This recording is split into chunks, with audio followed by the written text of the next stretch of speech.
The engine dies in the middle of Lexington Avenue. Not a sputter, not a cough. Just silence where a $250,000 machine used to hum. Grant Holloway grips the steering wheel harder than he's gripped anything in years. His knuckles go white. The leather creaks under his fingers. Behind him, horns start blaring. He doesn't move. Outside the tinted windows, Manhattan keeps rushing past like it always does. Suits with briefcases, tourists with cameras, delivery trucks that don't care if you're rich or broke. The city has no patience for failure. Not even his. Grant steps out slowly. His custom Italian shoes hit the asphalt with a dull thud. The heat rising from the pavement slaps him in the face. It's mid-afternoon, the sun hanging high and merciless over the buildings. He can feel eyes turning toward him already. Hi, friend. Before we continue the story, kindly tell us where are you watching from. And subscribe for you to get more, and I have something new for you tomorrow. Stay tuned. Thanks, let's continue. Two of his associates pull up in a black sedan. Marcus climbs out first, adjusting his tie like he's preparing for a funeral. Then comes Devin, phone already pressed to his ear, pacing in tight circles. They move toward Grant with the kind of urgency that looks impressive, but solves nothing. What happened? Marcus asks. Grant doesn't answer. He pops the hood instead. The mechanism clicks, then lifts with a soft hiss. Underneath, the engine sits there like a corpse. Cold, expensive, useless. Marcus leans in. Devin stops pacing long enough to glance over. Neither of them knows what they're looking at. Grant doesn't either, not really. He pays people to know these things. People who aren't here. A crowd starts forming on the sidewalk. Slow at first, then faster. Phones come out. Someone laughs. Not loud, but loud enough. Grant's jaw tightens. Get someone here, he snaps at Devin. Now. Devin nods and starts dialing. Marcus steps back, hands in his pockets, looking everywhere except at the car. The laughter spreads. It's not cruel yet, just amused. Just enough to remind Grant that power only works when things work. That's when the boy steps forward. He's small, maybe 10 years old, wearing a faded t-shirt with a logo Grant doesn't recognize, and sneakers held together with duct tape. His shorts hang loose around his skinny legs. His hands are stained with something dark. Grease, maybe dirt, maybe both. The boy doesn't look at Grant. He looks at the engine. Marcus notices him first. Hey, kid, move along. The boy doesn't move. Grant turns, eyes narrowing. What are you staring at? The boy swallows. His voice comes out quiet, but steady. I think it's choking. Silence drops like a guillotine. Then Marcus laughs. Devin tries not to, but fails. Someone in the crowd snickers. Grant feels heat crawling up his neck that has nothing to do with the sun.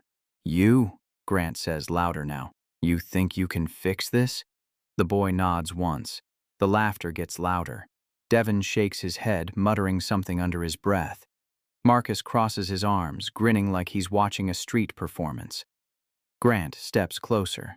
The boy doesn't flinch. That almost makes it worse. I'll tell you what, Grant says, voice cutting through the noise. I'll give you $200 million if you fix my car. The crowd goes quiet. Not because they believe him, because they want to see what happens next. The boy looks up at Grant for the first time. His eyes are brown, clear, impossibly calm. He doesn't smile, doesn't blink. He just nods. Would you let a stranger's child touch a machine worth more than most people's homes? Malik Rowe knows better than to talk too much. He learned that lesson 3 years ago when his grandmother slapped his hand away from a hot stove and told him to watch instead of ask. Watching is safer. Watching doesn't get you yelled at. Watching doesn't make people think you're trying to be smart when you're just trying to survive. So he watches. He watches the way Grant's fingers keep twitching near his pocket, the way Marcus shifts his weight from foot to foot like he's about to bolt, the way Devin's phone screen lights up every few seconds with messages he's ignoring. Malik climbs onto a wooden crate someone drags over from a nearby construction site. The crowd presses closer. Phones angle upward, recording. Malik can hear the camera shutters clicking even through the city noise. His heart is pounding so hard he thinks everyone can hear it. But his hands stay steady. He leans into the engine bay. The metal is still warm. The smell of oil and burnt rubber fills his nose. He's seen engines like this before, not up close, but through the garage windows on 9th Avenue where mechanics work on cars Malik will never own. He notices it immediately. A hose. Rerouted wrong, connected to the wrong valve. Someone did this fast. Someone who knew just enough to be dangerous. Grant's voice cuts through his focus. You have 5 minutes. Malik doesn't respond. His fingers move along the hose, tracing the path, finding the pressure point. The modification isn't factory. It's aftermarket. Expensive but sloppy. Marcus mutters something to Devin. Devin checks his watch. Malik's grandmother told him once that people don't like being wrong. Especially rich people. Especially in public. She said the trick is to make them think they figured it out themselves, but Malik doesn't know how to do that. He only knows how to fix things. His hand reaches deeper into the engine. The metal scrapes against his knuckles. He ignores the sting. The hose is stuck, wedged in tight, held by a clip that wasn't meant for it. Grant steps closer. What are you doing? Malik doesn't answer. He pops the clip loose. The hose jerks, free. He reroutes it back to the original valve, the one it should have been connected to from the start. His fingers are shaking now, not from fear, from effort. The engine makes a sound. Faint. Wrong. Malik freezes. Grant leans in.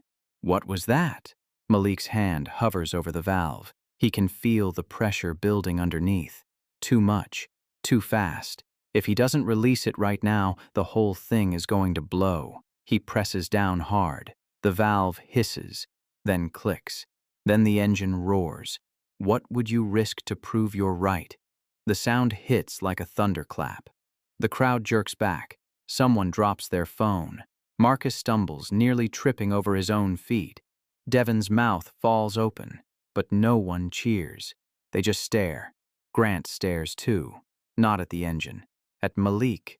The boy climbs down from the crate slowly, wiping grease on his shorts. His face is blank. No pride. No relief. Just tired. It'll fail again, Malik says quietly. Grant blinks. What? The mod wasn't done right, Malik continues, his voice barely audible over the engine's rumble. Someone rushed it. It'll overheat in maybe 2 days. 3 if you're lucky. The words land like stones in water. Marcus's grin vanishes. Devin glances at Marcus, then at Grant, then at his phone. Grant takes a step toward Malik. How do you know that? Malik shrugs. I just do. The crowd starts murmuring now. Not laughter, something heavier. Phones are still recording. Someone in the back whistles low and long. Grant's mind is moving faster than it has in months. The car was modified 2 weeks ago. Expensive work, approved work. Work that Marcus recommended, work that Devin signed off on. Grant turns slowly toward his associates. Marcus is staring at the ground. Devin is typing furiously on his phone, jaw tight. Who did the install? Grant asks. Neither of them answers. Grant's voice drops lower, colder. Who did the install? Devin finally looks up. It was vetted. I checked the who. Rodriguez Auto, out in Queens. Grant's eyes narrow. Rodriguez Auto doesn't do custom mods. Devin swallows. They do now. The air between them changes. The crowd senses it. Phones angle higher. Someone zooms in. Malik starts backing away. Slow, careful, like he's trying not to wake something sleeping. Grant doesn't notice. He's too busy watching Devin's face go pale. You cut corners, Grant says. Not a question. A statement. Devin opens his mouth, closes it, opens it again. It was within budget. The specs were, you cut corners on my car. Marcus finally speaks up. Grant, we can handle this later. Let's just— Handle what? Grant snaps, turning on him. The fact that I could have died on the highway because you two wanted to save a few $1,000s? The crowd goes dead silent. Malik takes another step back. His foot catches on a crack in the pavement. He stumbles but doesn't fall. Grant's eyes lock onto him. Wait. Malik freezes. Grant crosses the distance between them in 3 strides. He crouches down, eye level with the boy. Up close, Malik looks even younger. His face is smudged with dirt. His eyes are bloodshot from squinting in the sun. Who taught you? Grant asks. No one. Someone had to teach you. I watched. Grant studies him for a long moment. Malik doesn't look away, doesn't blink. Then Grant stands. He pulls a business card from his wallet and presses it into Malik's palm. The card is heavy, embossed, the kind of thing people frame. Go home, Grant says quietly. Malik nods. He turns and walks. Not fast, not slow, just away. The crowd starts to disperse. Marcus and Devin stand frozen, unsure if they're about to be fired or worse. Grant watches Malik disappear around the corner. Then he pulls out his phone. Can one moment of truth destroy everything you've built? The engine keeps running. Grant climbs back into the driver's seat. The leather is hot against his skin. The dashboard lights glow soft and steady like nothing ever happened. He grips the wheel again, but this time his hands don't shake. Marcus and Devin are still standing outside, waiting, hoping. Grant doesn't look at them. He shifts into drive and pulls away from the curb. The crowd scatters.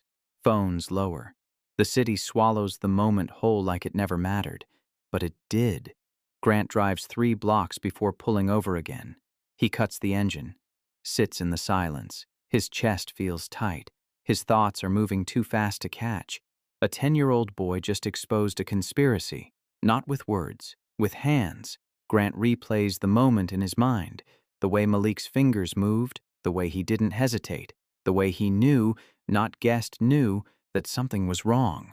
Grant has built an empire on knowing things, on reading people, on seeing angles before they form. And yet a child saw what he missed. Worse, the child saw what his own people hid from him. Grant pulls out his phone and dials a number he hasn't used in months.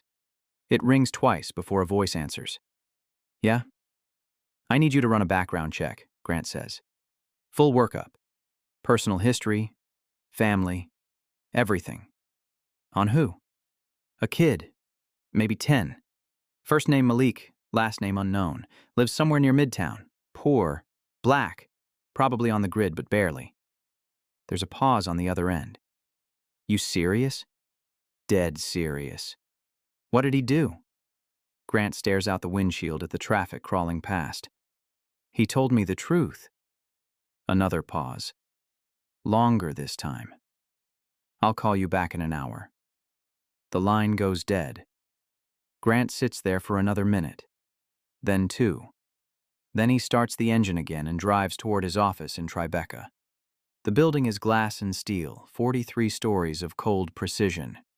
He parks in his private spot underground and takes the elevator straight to the top floor. His assistant is waiting with a tablet full of messages.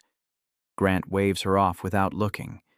He locks his office door, pulls the blinds, sits at his desk. Then he opens his laptop and types 2 words into the search bar. Rodriguez Auto. The results load slowly. A business registration from 8 months ago. A shell company tied to a holding group tied to another holding group. Grant recognizes the structure immediately. It's his own. Someone inside his firm set this up. Someone close enough to know his schedule. Close enough to access his accounts. Close enough to think they could get away with it. Grant's phone buzzes, a text from an unknown number. His name is Malik Rowe. Lives with his grandmother on East 119th. No father on record. Mother deceased, no priors. No school attendance in 2 years. Flies under every radar you can think of. Grant reads it twice, then he forwards it to his head of security with one instruction. Find him. Don't approach. Just watch. He leans back in his chair. The city stretches out below him, glittering and indifferent. Somewhere out there, Malik Rowe is walking home with a business card he probably can't read and a skill set that could change his life. Or end it. Grant closes his eyes. For the first time in years, he doesn't know what happens next. What do you do when the person who saved you becomes the person you can't protect? Malik doesn't go home right away. He walks east, toward the river, where the buildings get shorter and the air smells like rust and salt. His grandmother won't be awake yet. She works nights cleaning office towers in the financial district. She won't ask where he's been. She never does. The business card is still in his pocket. He can feel it pressing against his thigh through the thin fabric of his shorts. He doesn't pull it out. Not yet. Not where people can see. He stops at a corner store and buys a bottle of water with coins he's been saving. The clerk barely glances at him. Malik drinks half of it in one gulp, then pours the rest over his hands. The water runs black with grease and dirt. His knuckles are scraped raw out. Not yet. Not where people can see. He stops at a corner store and buys a bottle of water with coins he's been saving. The clerk barely glances at him. Malik drinks half of it in one gulp, then pours the rest over his hands. The water runs black with grease and dirt. His knuckles are scraped raw. One of them is bleeding. He wipes them on his shirt and keeps walking. By the time he reaches his building, the sun is lower in the sky. The streets are quieter. A group of older kids are gathered near the entrance, passing a basketball back and forth without playing. One of them, a boy named Jamal with a scar above his left eyebrow, spots Malik and whistles. "Yo, Malik, where you been?" Malik shrugs. "You look like you crawled out a dumpster," another kid says, laughing. Malik doesn't respond. He pushes past them and slips inside the building. The lobby smells like mildew and old carpet. The elevator is broken again. He takes the stairs to the 4th floor, counting each step out of habit. His apartment is at the end of the hall. The door is locked, but the frame is loose. Malik jiggles the handle just right and it pops open. Inside, the air is stale. The blinds are drawn. His grandmother's coat is hanging on the back of a chair, which means she made it home before dawn. Good. That means she's safe. Malik walks to the small kitchen and opens the fridge. A carton of eggs, half a loaf of bread, a jar of peanut butter. He grabs the bread and makes himself a sandwich, eating it standing up over the sink. Then he pulls out the business card. It's heavier than he expected. The letters are raised, shiny. He runs his thumb over them. Grant Halloway, founder and CEO, Halloway Capital Group. There's a phone number at the bottom, and an address in Tribeca. Malik stares at it for a long time. His grandmother once told him that powerful people don't give things away for free. They loan them out, and when they want them back, they take more than they gave. Malik folds the card in half and tucks it into his sock drawer under a pile of mismatched clothes. Then he lies down on his mattress and stares at the ceiling. He knows Grant will come looking for him. He knows because people like Grant always do. What Malik doesn't know is whether he'll survive what comes next. Somewhere across the city, Grant Halloway sits in his office staring at a photograph his security team just sent him. It's grainy, taken from across the street, but the subject is clear. A boy, walking alone, hands shoved in his pockets, head down. Grant zooms in on the image. Malik's face is barely visible, but his posture says everything. Tired, wary, alone. Grant picks up his phone and dials Marcus. "Fire, Devin," he says when Marcus answers. "Effective immediately." "Grant, we should talk about—" There's nothing to talk about. He put a faulty mod on my car to pocket the difference. That's theft. That's sabotage. Handle it. Marcus hesitates. "What about the kid?" Grant looks at the photograph again. "Leave him to me." He hangs up. Then he opens a new document on his laptop and starts typing. Not a contract. not a proposal, a test. Because if Malik Rowe is as good as Grant thinks he is, then he's not just a mechanic, he's leverage. And leverage is the only language Grant speaks fluently. When the powerful start watching, does safety ever return?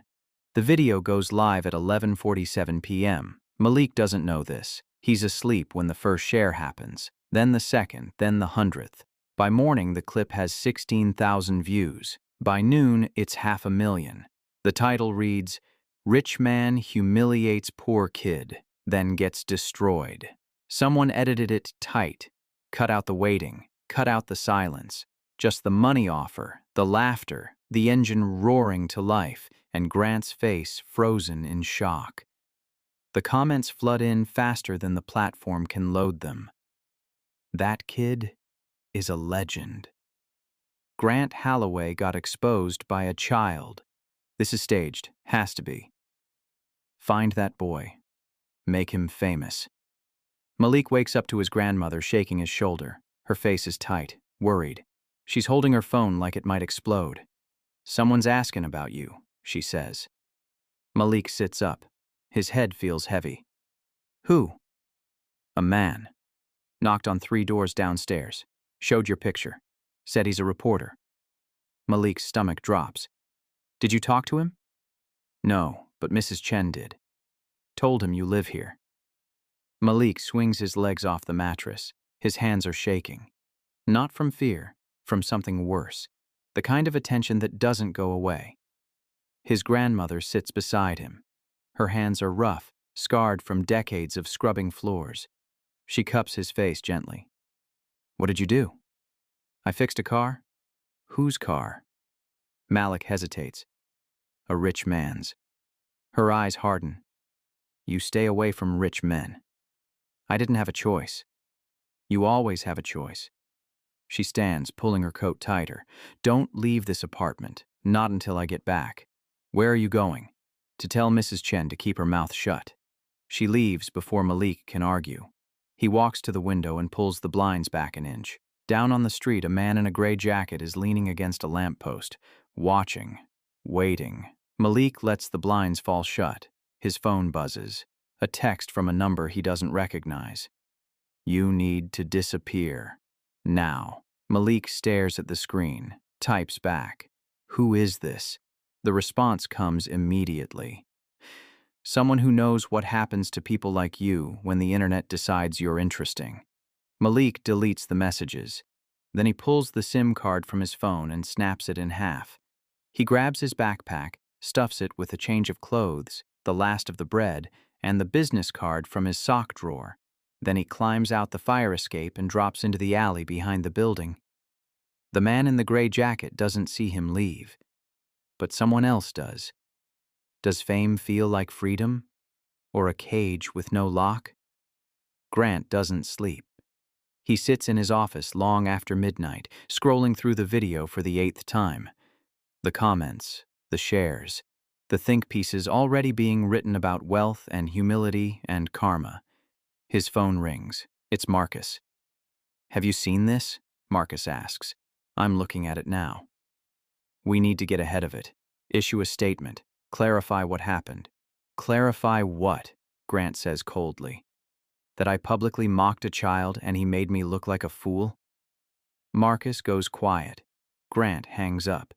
He opens his email and finds the report his security team sent an hour ago. Devin didn't just cut corners. He funneled $38,000 through Rodriguez Auto over 6 months, small enough to avoid audits, large enough to buy a second car. Grant forwards the report to his legal team with one line: prosecute.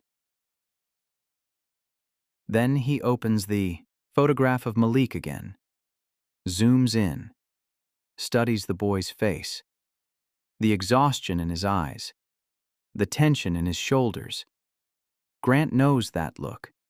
He wore it himself 20 years ago, before the money, before the empire, when he was scrambling to survive in a world that didn't care if he made it or not. He picks up his phone and dials his head of security. "Where is he?" "Lost him an hour ago. He slipped out the back. We're canvassing the area now." Find him. Sir, with respect, the media is all over this. If we're seen going after a kid, I'm not going after him. I'm protecting him. From what? Grant closes his eyes. From me. He hangs up and walks to the window. The city is still awake. Lights glowing in every direction. Somewhere out there, Malik is running, hiding, trying to stay invisible. Grant knows that won't last. The internet doesn't forget. It doesn't forgive, and it never stops hunting. He pulls up the video one more time, watches Malik's hands move through the engine, watches the moment the boy realizes he's right, watches the crowd go silent. Then Grant does something he hasn't done in 15 years. He cries, not because he's sorry, because he finally understands what he's become. A man so wrapped in money and power that a child had to remind him what truth looks like. His phone buzzes, a text from his head of security. Found him. East Harlem, abandoned lot near the rail yards. Wants to know if you're coming alone. Grant types back immediately. Yes. He grabs his coat and heads for the elevator. The drive takes 30 minutes. The lot is dark, littered with rusted equipment and broken concrete.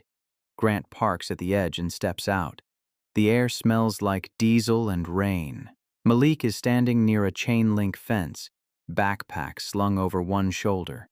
He looks smaller in the dark, younger. Grant walks toward him slowly, stops 10 feet away.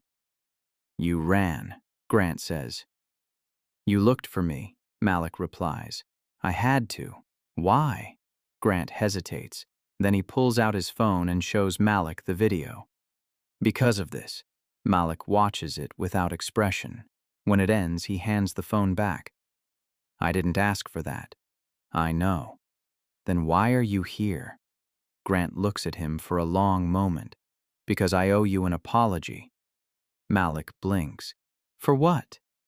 For using you, for turning your skill into a joke, for not seeing you as a person until it was too late. Malik shifts his weight. His eyes stay locked on Grant's. You think saying sorry fixes it? No. Then what do you want? Grant takes a breath. I want to make it right. How? I don't know yet. Malik almost laughs. Almost. You're a billionaire. You're supposed to have all the answers. I don't. The silence stretches between them. Heavy. Real. Finally, Malik speaks. The video made me a target. People know my face now, my name, where I live. I can't go back. Grant nods slowly. I can fix that. How? I can move you. New place, new identity, clean slate. Malik's jaw tightens. And what do you get? Grant meets his eyes. Nothing. This isn't a deal. It's a debt. Malik stares at him, searching for the lie, finding none. I don't trust you, Malik says. Good, Grant replies. You shouldn't. Can guilt buy redemption, or does it just buy time? The apartment smells like fresh paint. Malik stands in the doorway, backpack still on, staring at the space Grant's people set up in 48 hours.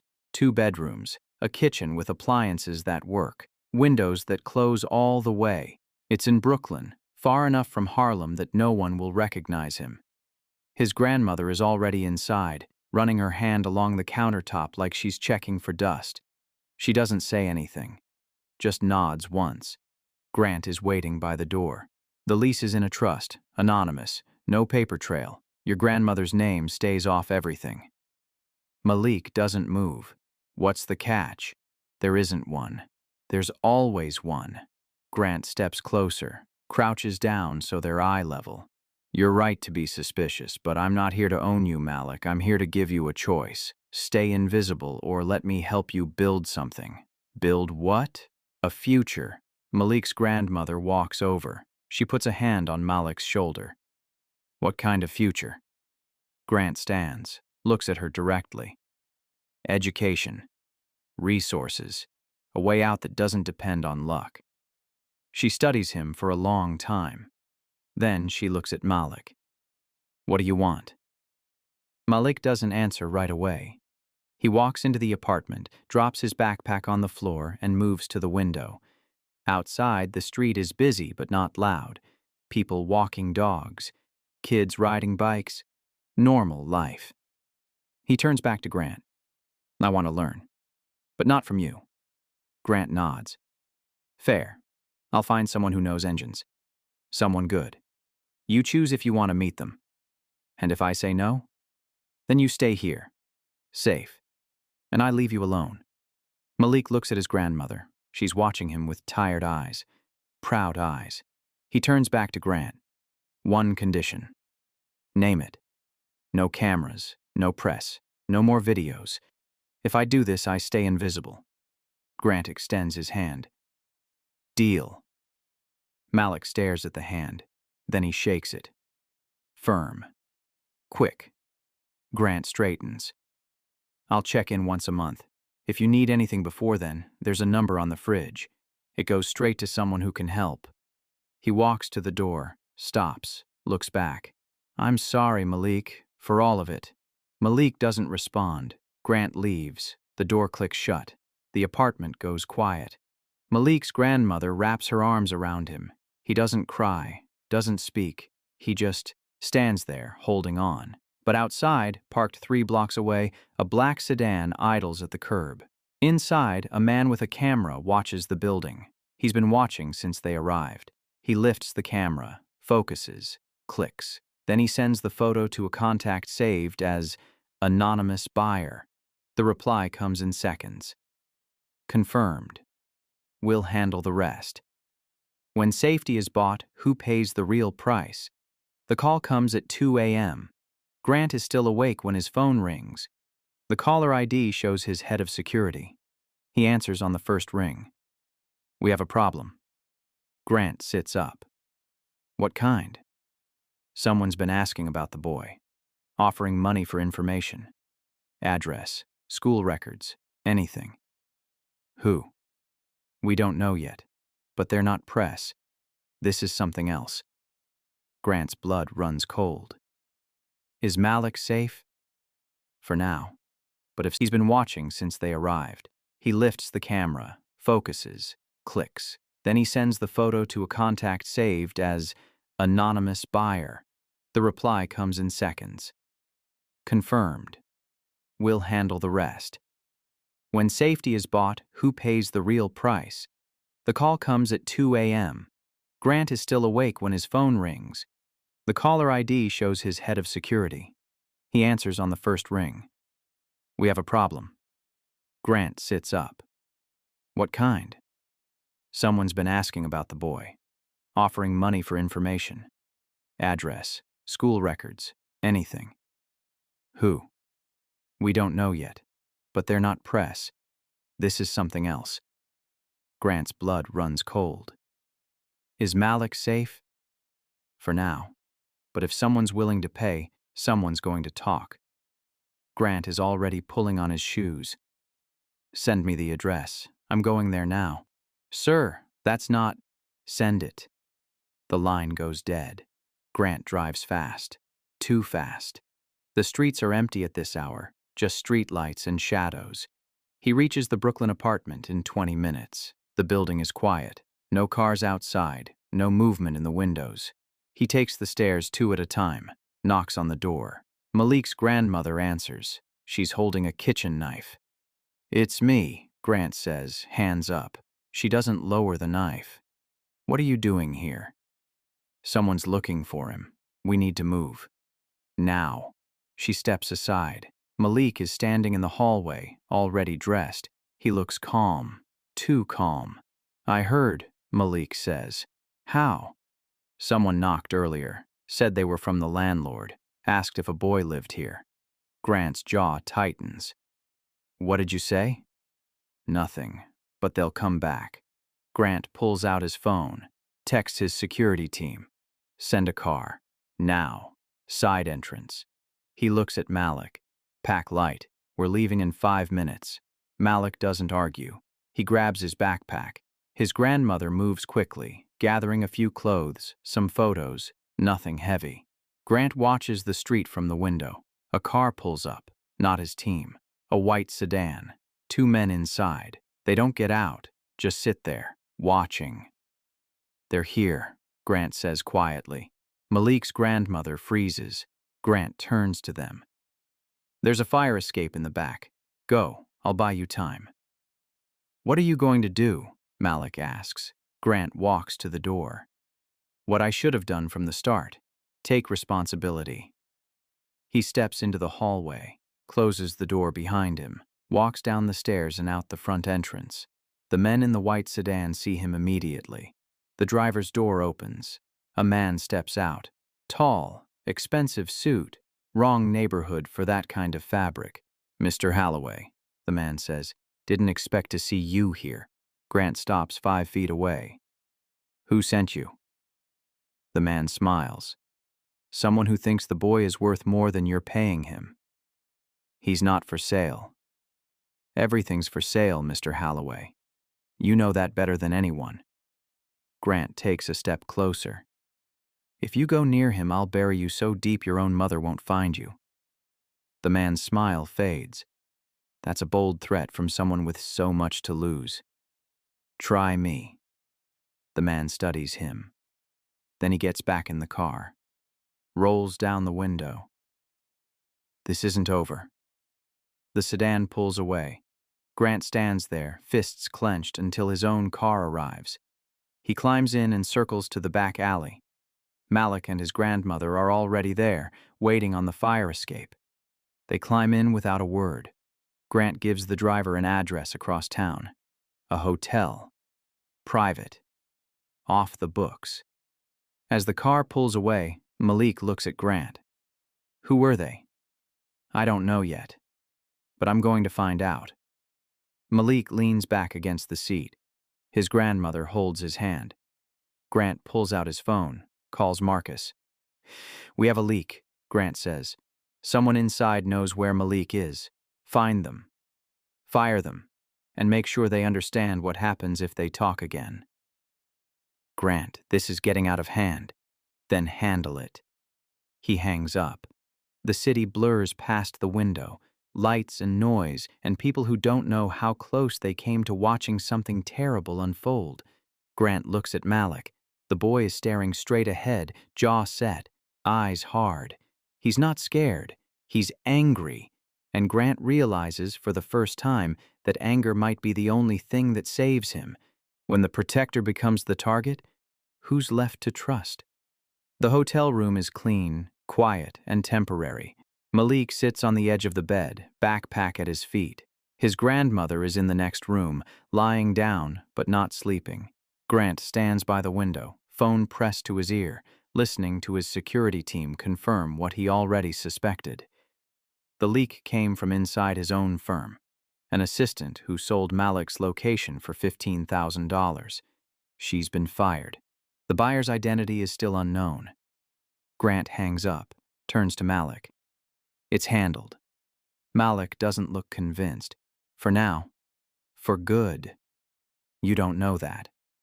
Grant walks over, sits in the chair across from him. You're right. I don't. But I'm not going to let this destroy you. Malik looks up. Why do you care?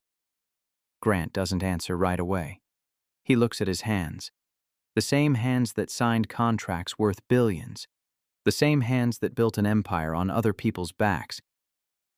Because you reminded me what I used to be, Grant says quietly. Before the money. Before the power. When I was just trying to survive. Malik's expression softens. Just a little. Grant continues.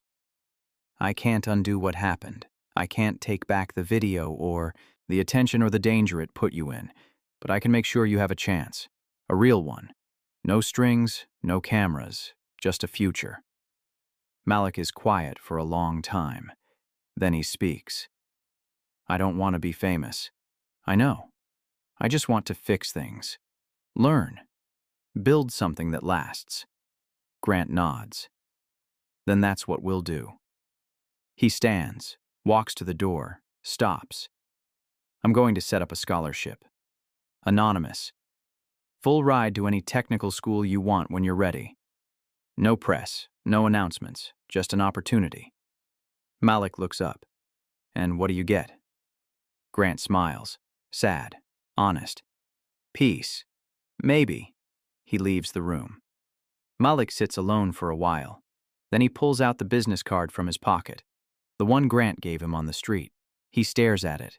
Then he tears it in half. Not out of anger, out of choice. Because Grant was right about one thing. Everything in life is a transaction. But some things, like dignity, like respect, like freedom, can't be bought. They have to be earned. 3 months later, Malik is sitting in a workshop in New Jersey. The owner, a woman named Elaine who used to work for NASA, is showing him how to rebuild a transmission. Malik's hands move carefully, methodically, like he's solving a puzzle only he can see. Elaine watches him with quiet pride. "You're a natural," she says. Malik doesn't respond, just keeps working. Outside, in the parking lot, Grant sits in his car. He's not here to check on Malik. He's not here to interfere. He's just here to watch, to make sure the boy he put in danger is finally safe. After a while, Grant starts the engine and drives away. He doesn't look back. Because some debts can't be paid. They can only be honored. And sometimes the greatest gift you can give someone is the freedom to become who they were always meant to be. Without you. Malik finishes the transmission. Elaine tests it. It runs perfectly. She grins. "You're going to change the world, kid." Malik wipes his hands on a rag. Looks out the window at the sky. "Maybe," he says. "But first I'm just going to fix things, and that's enough. Would you stay silent and safe, or be right and risk everything? Think about it. Then ask yourself, what would you do if the world was watching and you had nothing left to lose?" If this story moved you, hit that subscribe button and turn on notifications, because we've got more stories like this coming. Stories that inspire, challenge, and remind you what courage really looks like.